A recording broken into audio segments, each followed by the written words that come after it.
उन चंद लड़कियों की वजह से जो इज्जतदार जो लड़कियां हैं, उन लड़कियों की वजह से उनका फ्यूचर भी दांव पर लग गया है। मर्द गलत नहीं है, गलत वो लड़कियां हैं जिन्होंने चंद पैसों के लिए, नंबर्स के लिए अपने आप को उनके आगे पेश किया, महज इसलिए कि उन्हें चंद पैसे मिल जाए, उन्हें ऐशो अशरत मिल जाए, कोई उन्हें ब्लैकमेल कर रहा है। तो यहाँ पर मैं एक बात यह भी कहूंगी कि माँ बाप को चाहिए वो अपने बच्चों को अपना दोस्त बनाए। जब आपके घर वालों ने आपको पढ़ने के लिए यूनिवर्सिटी में भेजा है तो आप पढ़ फिर क्या रहे हो, जब आपने ऐसे ही लोगों के हाथों ब्लैकमेल होना है, लोगों की बातें सुननी है। जब आपके पास शऊर है तो आप मुकाबला करें, डट के मुकाबला करें। आपने तो अभी यूनिवर्सिटीज की बात किया, कॉलेज में भी देखिए आप, जो कॉलेजेस हैं उधर भी यही हो रहा है, जो स्कूल है उधर भी यही हो रहा है। चंद लड़कियां जो गंदी निकली हैं, बाकी की सारी लड़कियां, उनके फ्यूचर पर एक बदनमा धब्बा लगाया। उन लड़कियों को जो अच्छी हैं, उनके माँ बाप ने उनका घर से निकलना मना कर दिया। वो जो औरत मार्च के हकूक के लिए बाहर निकलती है, इस बड़े साहने पे वो बोल नहीं रही, क्या कहेंगी आप? मैं तो उन लोगों से यही कहूंगी कि लानत है तुम लोगों पर। आधे अपने कपड़े पहने होते हैं, सड़कों पे आप भीड़ी होती हैं, तो मुझे ये फिर ये बताएं कि आप लोगों को किस तरह के हकूक चाहती हैं।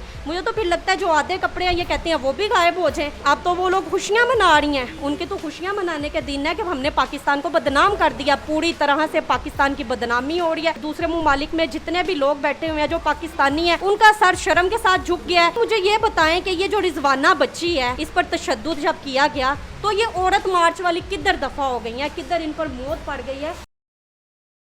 जी अस्सलाम वालेकुम नाज़रीन, मैं हूं आपका मेज़बान इर्तज़ा भट्ट और आप देख रहे हैं आरपी पॉड्स। नाज़रीन, भागलपुर यूनिवर्सिटी का केस अभी तक ज़ेर बहस है और माँ बाप ने अपनी बच्चियों को जो है यूनिवर्सिटी से उठाना शुरू कर दिया कि हमारी यूनिवर्सिटी का माहौल कैसा है।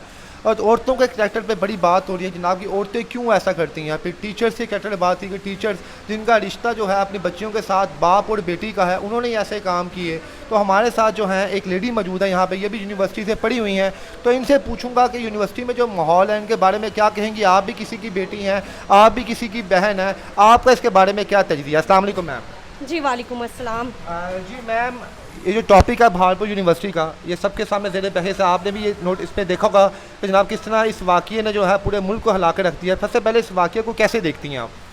सबसे पहले तो मैं आपका शुक्रिया अदा करती हूँ कि आपने मुझे बोलने का मौका दिया। आपके प्लेटफॉर्म से मैं ये कहना चाहूँगी कि जहाँ पर इन चंद लड़कियों ने देखें कि उस यूनिवर्सिटी में 35,000 लड़कियाँ जो वो ज़ेर तलीम है, जी बिल्कुल ज़ेर तलीम है, और उन चंद लड़कियों की वजह से जो इज़्ज़तदार जो लड़कियां हैं, जो ऐसे अबाए में जाती हैं, हिजाब में जाती हैं, उन लड़कियों की वजह से उनका फ्यूचर भी दांव पर लग गया है। वो भी बदनाम समझी जा रही हैं, उन्हें भी गलत समझा जा रहा है। यहाँ पर मैं ये कहूँगी कि मर्द गलत नहीं है, गलत वो लड़कियाँ हैं जिन्होंने चंद पैसों के लिए, नंबर्स के लिए अपने आप को उनके आगे पेश किया, अपना आप जो है उनके आगे रख दिया कि आप जो मर्जी करें, महज इसलिए कि उन्हें चंद पैसे मिल जाएं, उन्हें ऐशो अशरत मिल जाए, या उन्हें आप ये कह लें कि उन्हें ग्रेड्स चाहिए, उन्हें मार्क्स चाहिए। तो बस जी वानिया साहिबा, आपने भी लाजिम एजुकेशन ली होगी, यूनिवर्सिटी में गई होंगी, कॉलेज में गई होंगी, तो आप एक लेडी हैं, इसलिए यह बात आपसे पूछ लूँ कि ये लड़कियों के साथ ऐसा क्यों यूनिवर्सिटी में होता है? क्या आपको भी ऐसे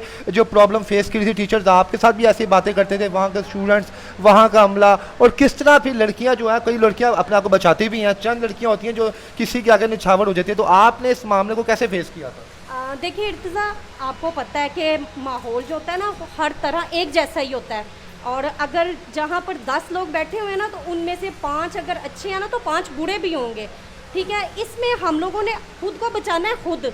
आप जहाँ पर भी जाएंगे, ये नहीं कहती कि मैं सेफ हूँ, मुझे किसी ने कभी कुछ गलत कहा हो या किया हो, नहीं। आप जब तक खुद ठीक है ना, आप कभी भी कोई गलत काम नहीं कर सकते। माहौल तो हर तरफ ऐसा है, सबको। आप ये देखिए वानिया साहिबा के जो वहाँ का सिक्योरिटी ऑफिसर है, उसने जनाब ब्लैकमेल किया। अब यूनिवर्सिटी में आप बैठी हुई हैं अपने किसी दोस्त के साथ, किसी के साथ भी, उसने आपकी तस्वीर को कैप्चर किया और बाद में जो है आपको क्या, हम आपकी तस्वीर आपके पेरेंट्स को भेज देंगे, फलां फलां जो भी इसने बातें की हैं। तो आप क्या समझती हैं, अगर ऐसा कुछ है तो उस टाइम उन बच्चियों को क्या करना चाहिए था, अगर उसको उनको किसी ने ब्लैकमेल भी किया तो? अच्छा, ये बहुत ज़रूरी सवाल है आपका। अगर कोई उन्हें ब्लैकमेल कर रहा है तो यहाँ पर मैं एक बात ये भी कहूँगी कि माँ बाप को चाहिए वो अपने बच्चों को अपना दोस्त बनाएं, स्पेशली अपनी बेटियों को। माओं का काम है कि वो अपनी बेटियों को अपना दोस्त बनाएं, ताकि कल को अगर कोई उनको ब्लैकमेल कर रहा है तो सबसे पहले जाके अपनी माँ से बात शेयर करें, ना कि हम उन पर प्रेशर डालें कि आपने ये करना है, वो नहीं करना।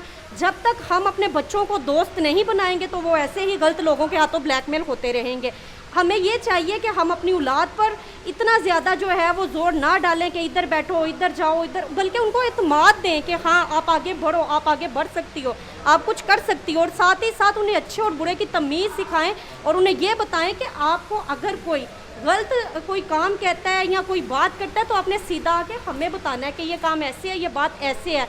तो कोई भी लड़की, मैं नहीं मानती कि आप देखें कि कोई भी अगर लड़की है वो जा रही है, गलत काम कर रही है या किसी लड़का मजबूर कर रहा है तो आपके मुंह में ज़ुबान नहीं है, आप रोक सकती हैं। जब तक आपकी अपनी मर्जी नहीं होगी आप सामने वाले की बात कभी भी नहीं मानेंगे। यानी कि आपके मुताबिक इस जो पूरे जो कसूर हुआ है जहाँ पे पूरी यूनिवर्सिटी में, इसमें 90% जो कसूरवार हैं वो लड़कियाँ हैं। अगर वो ना अपने आप को उनकी बातें मानती तो ये सारा इंसिडेंट ना होता। बिल्कुल ऐसा ही है। अल्लाह ताला ने आपको देखे ज़ुबान दी है, ठीक है, आपको शऊर दिया है। जब आपके घर वालों ने आपको पढ़ने के लिए यूनिवर्सिटी में भेजा है तो आप पढ़ फिर क्या रहे हो? जब आपने ऐसे ही लोगों के हाथों ब्लैकमेल होना है, लोगों की बातें सुननी है, जब आपके पास शऊर है तो आप मुकाबला करें, डट के मुकाबला करें। अपने पेरेंट्स को बताएं, अगर नहीं कर सकते तो आप कम से कम कुछ तो अपनी फ्रेंड्स हैं, इतना सब कुछ होता रहा उधर साथ दूसरी लड़कियों को क्या कोई इल्म ही नहीं हुआ, वो बात आज तक बाहर निकली ही नहीं, लीक ही नहीं हुई। इट्स मीन वो खुद शामिल है, खुद शामिल हैं, वो खुद चाहती थी। अब ये नहीं मैं कह सकती, कोई लड़कियां ऐसी हैं जो पैसे के लिए भी करती हैं, कोई ऐसी होती है उनको फैमिली की तरफ से प्रेशर होता है कि आपने अच्छे मार्क्स लाने हैं। वानिया साहब, आपने खुद भी यूनिवर्सिटी से पढ़ी हुई हैं, कॉलेज से पढ़ी हुई हैं, तो जब टीचर आपको पढ़ा रहा होता है तो जब सामने बैठी हुई तलबा कोई नज़र आ जाता है कि टीचर मुझे किस नीयत से देख रहा है, किस नज़र से देख रहा है और किस तरह अपनी इनकी फ्रेंडशिप होती है आपस में, क्या वो टीचर पहल करता है या उसकी स्टूडेंट की तरफ से कोई पहल आती है? देखें, बाज़ जगह पर तो टीचर्स जो होते हैं, बाज़ जगह पर टीचर्स जो होते हैं वो भी, मैं नहीं ये कहती कि हमारे जो टीचर्स हजरात हैं वो बड़े शरीफ हैं, वो भी पहल करते हैं, लेकिन आपको अपना करैक्टर इतना मजबूत बनाना चाहिए कि आपको परवाह नहीं होनी चाहिए कि हमारे सामने खड़ा हुआ कोई टीचर है या कोई स्टूडेंट है।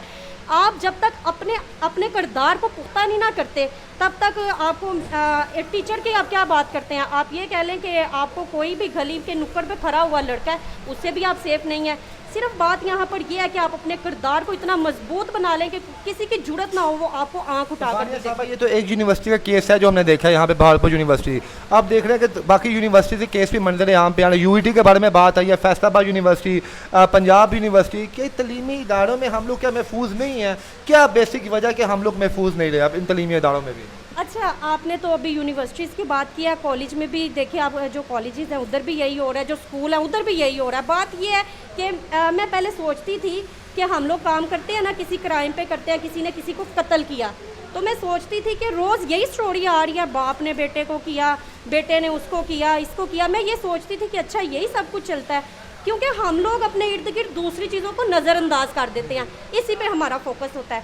आप देखें, ये यूनिवर्सिटी का केस सामने आया, एक केस था ना, इसके साथ साथ दूसरी चीज़ें खुलना शुरू होगी।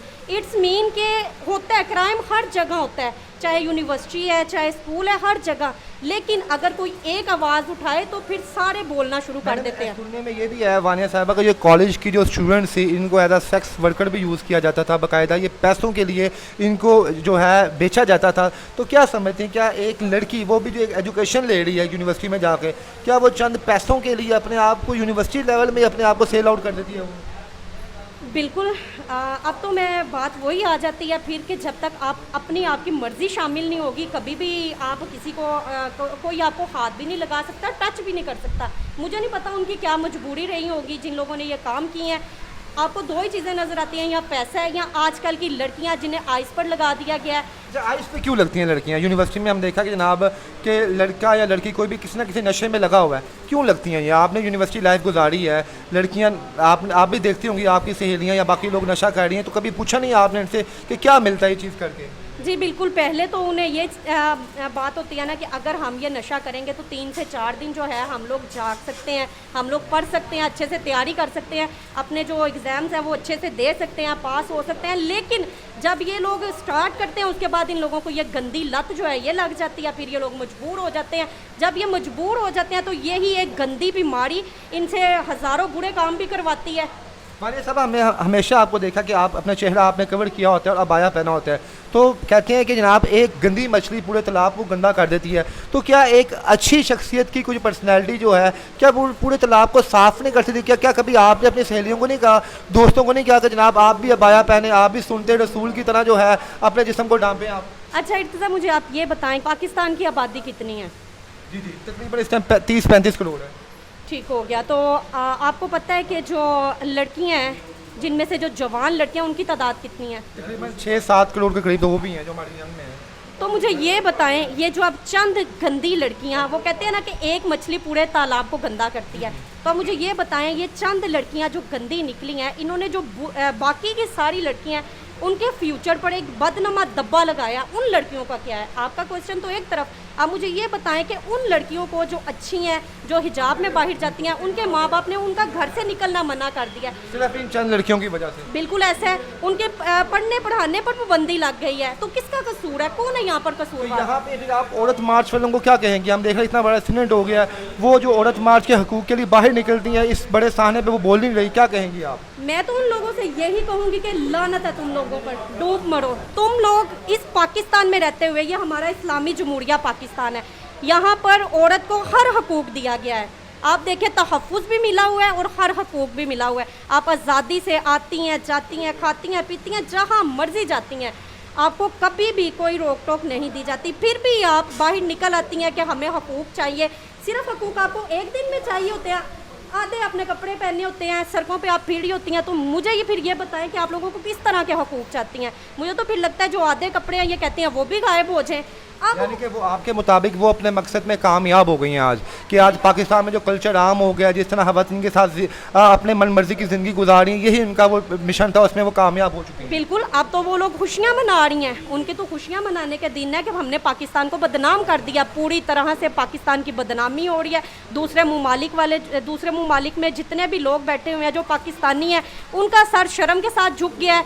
अब मुझे ये बताएं कि ये जो रिजवाना बच्ची है, इस पर तशद्दुद जब किया गया, तो ये औरत मार्च वाली किधर दफ़ा हो गई हैं, किधर इन पर मौत पड़ गई है कि ये लोग बाहर निकले? इंसाफ दिलाए ना उसे।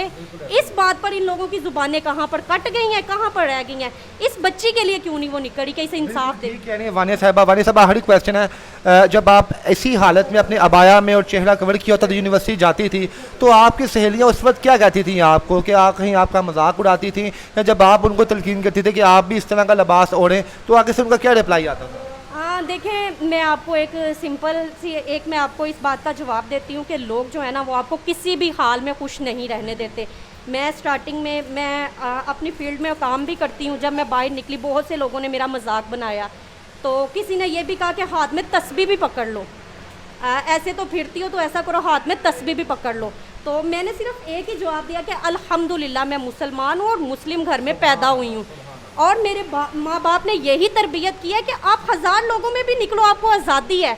हम लोगों ने आपको कभी भी कोई पाबंदी नहीं लगाई, लेकिन आप अपने आप को, अपने किरदार को इतना मजबूत रखो कि कोई जब आपको देखे, बजाय वो आप पर आवाज़ कसने के, बल्कि आपको देखकर नज़रें नीचे कर। वानिया साहिबा, आखिर में आप क्या पैगाम देंगे जनाब? लास्ट में मैं बस यही कहूँगी कि इन जितने भी हम लोगों ने देखे कि ये जो मुजरिम है, उनको तो सज़ा जहाँ पर दी जा रही है, वहाँ पर ये लड़कियाँ जो हैं ये भी बराबर की शरीक है। इन लोगों की वजह से हमारा पाकिस्तान बदनाम हुआ है। पाकिस्तान का जो है दूसरे ममालिक में अच्छा पैगाम नहीं गया पाकिस्तान की तरफ से। तो मैं तो यही कहूँगी कि इन लोगों को भी बराबर की सज़ा मिले। और उन लड़कियों को आखिर में क्या पैगाम देंगी जो इस पूरे वाक़े में मुलव्वस पाएगी और उनकी वजह से आप जैसी और दीगर ख़वातीन पे भी आज लोग उंगलियाँ उठा रहे हैं? उन लोगों से बस मैं यही कहूँगी कि बाज आ जाएं। जो कुछ भी है ना, वो पैसा नहीं है। आपकी सबसे ज़्यादा आपके लिए जीने के लिए आपको जो चीज़ ज़रूरी है वो आपकी इज़्ज़त है।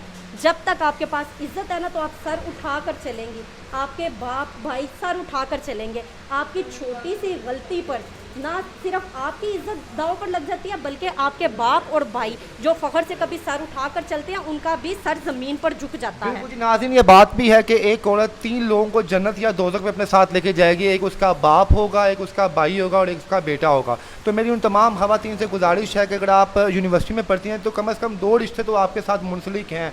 एक आपका भाई है और एक आपका जो है अपना बाप है। तो कम से कम इन 2 रिश्तों का तो तकद्दुस रखें। आप ये ना हो कि आप उनको कुछ दे तो नहीं ही नहीं, आप आपकी इन्हीं हरकतों की वजह से वो भी आपके साथ दोज़ख में चले जाएँ। तो मैं यही चाहूँगा कि अल्लाह पाक हमारे मुल्क में हमारी बहन बेटियों को बचा के रखिए।